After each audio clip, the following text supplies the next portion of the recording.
बिस्मिल्लाहिर्रहमानिर्रहीम। अस्सलाम वालेकुम। आप मेरा यूट्यूब चैनल देख रहे हैं। ये जो तस्वीर आपके सामने नज़र आ रही है, ये तस्वीर है एक ऐसे पाकिस्तानी की जिसके बारे में आज जब मैं आपको बताऊंगा तो आपके भी रोंगटे खड़े हो जाएंगे। बहुत सारे पाकिस्तानी हर साल छोटी और बड़ी ईद के ऊपर ईद मनाने के लिए आते हैं, लेकिन हर कोई इंसान इस जैसा इंसान नहीं होता। इस शख्स का नाम है सैयद अमीनुद्दीन अलवी और ये कनाडा के ऐसे शहर में रहते हैं जिनको अपने देश से बहुत प्यार है और ये पिछले काफ़ी अरसे से पाकिस्तान से कनाडा शिफ्ट हो गए हैं। ये अपनी ईद मनाने के लिए पाकिस्तान आते हैं और पाकिस्तान के वो शहर जिसको पाकिस्तान का दिल कहा जाता है, जिसको पाकिस्तान की इकॉनमी का एक बैकबोन समझा जाता है, हम बात कर रहे हैं कराची की। इस टाइम के ऊपर कराची में जो क्राइम रेट है उसमें जो कराची पूरी दुनिया में 115वें नंबर पे है। मतलब इस टाइम के ऊपर कराची पूरी दुनिया में सबसे ज़्यादा क्राइम वाले शहरों में शामिल है।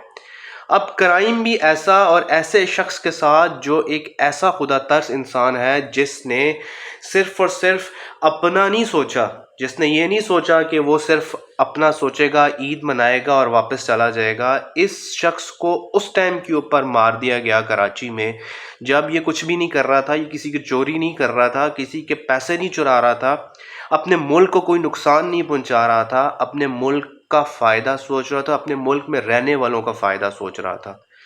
जी हाँ, हम बात कर रहे हैं कि ऐसे शहर की एक ऐसी दास्तान के जिसके बारे में शायद आप भी सोचेंगे तो आपका भी दिल दुखेगा। इनके साथ एक बड़ा दर्दनाक वाक़या शायद जो है ऐसा वाक़या जो किसी पाकिस्तानी के लिए, शायद ये एक पाकिस्तानी जो बाहर से आते हैं वो ये सोच के आते हैं कि हम अपने मुल्क में आएंगे और हम अपने मुल्क में आज़ादी के साथ, अपने मुल्क में अपने रिश्तेदारों के साथ, अपने बहन भाइयों के साथ ईद मनाएंगे और हम लोग जो हैं वो वापस चले जाएंगे। इस शख्स ने ना किसी मुल्क के किसी भी इदारों को नुकसान पहुंचाया, ना ही किसी इंसान को नुकसान पहुंचाया, बल्कि 3 गरीब बच्चों को ईद की शॉपिंग कराते हुए इनको गन पॉइंट के ऊपर मार दिया गया। और ये कुछ अरसे पहले तक कि जो है वो पाकिस्तान आए थे ईद मनाने के लिए। इनको उस वक्त गोलियों का निशाना बना दिया गया जिस टाइम के ऊपर इन्होंने अपने उन पाकिस्तानी बच्चों को जिनको शदीद गुर्बत का सामना है, शदीद महंगाई का सामना है, इस टाइम के ऊपर 2 वक्त की रोटी वो लोग नहीं बना सकते, 2 वक्त की रोटी नहीं कमा सकते, उनकी 2 वक्त की रोटी नहीं पूरी होती। उन बच्चों को, उन छोटे छोटे मासूम बच्चों को ईद की शॉपिंग करा रहे थे और ईद की शॉपिंग कराते हुए उनको गोलियों का निशाना बनाया गया और उनको कत्ल कर दिया गया। एक ऐसे कैनेडियन और एक ऐसे फॉरेनर पाकिस्तानी की कहानी है जो इंसान को ये मजबूर कर देती है कि आपको इस मुल्क में वापस नहीं आना चाहिए। आपको इस मुल्क में आने से पहले सोचना चाहिए कि क्या इस मुल्क में आने के बाद हमारे साथ तो ऐसा नहीं हो जाएगा। इसकी मौत की ख़बर उनकी फ़ैमिली के ऊपर किस तरह गुजरी होगी और क्या वो गलत काम तो नहीं कर रहे थे ना, कोई अच्छा काम ही कर रहे थे। उन बच्चों को शॉपिंग करा रहे थे जिनको शायद ईद की कपड़े पहनना नसीब ना होते, उन बच्चों को शॉपिंग करा रहे थे जिनको जूते पहनना नसीब ना होते। लेकिन क्या था कि उनको मार दिया गया उस वक्त जब उन बच्चों को शॉपिंग करा रहे थे। अब इस खबर को जब उनके फैमिली तक पहुंची तो आप सोचें एक मिनट के लिए कि उनकी फैमिली के ऊपर क्या बीती होगी। कि क्या ये कहते हैं इंसान को कि इंसान को मौत खुद उस जगह पे लेके चली जाती है जहाँ पे इंसान की मौत वाक़ई होना होती है। इंसान का दिन मुकर्रर है, इंसान के लम्हे मुकर्रर हैं, इंसान की जो रात कब्र में है वो रात कब्र में है।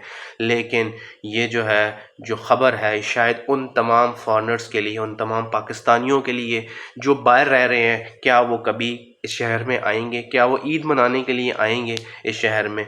क्या वो ईद मनाने के लिए सोचेंगे इस शहर में जो लाखों रुपए का टिकट ख़रीदते हैं, लाखों रुपए के पैसे ख़रीदते हैं, लाखों रुपए के अपने जो अपने तमाम मसरूफियात छोड़ते हैं, अपने कामों को छोड़ते हैं, अपने कारोबारों को छोड़ते हैं, अपनी जॉब्स को छोड़ते हैं और वो इन सिर्फ़ और सिर्फ इसलिए आते हैं कि वो अपने देश में आके ईद गुजार सकें। लेकिन इनके साथ क्या हुआ, ऐसी बेशुमार एग्जांपल्स हैं जो हमने माजी में भी देखी हैं। लेकिन हमारी ये कोशिश हमें करनी चाहिए, हमारी गवर्नमेंट को ये सोचना चाहिए कि एटलीस्ट जो है वो अमन कायम होना चाहिए, क्योंकि इस मुल्क में अगर अमन कायम होगा तो शायद जो है ہمارے لوگ جو ہیں وہ آسانی کے ساتھ رہ سکیں گے، کیونکہ اس ٹائم کے اوپر پاکستان میں لوگوں کو بہت شدید مسائل کا سامنا ہے۔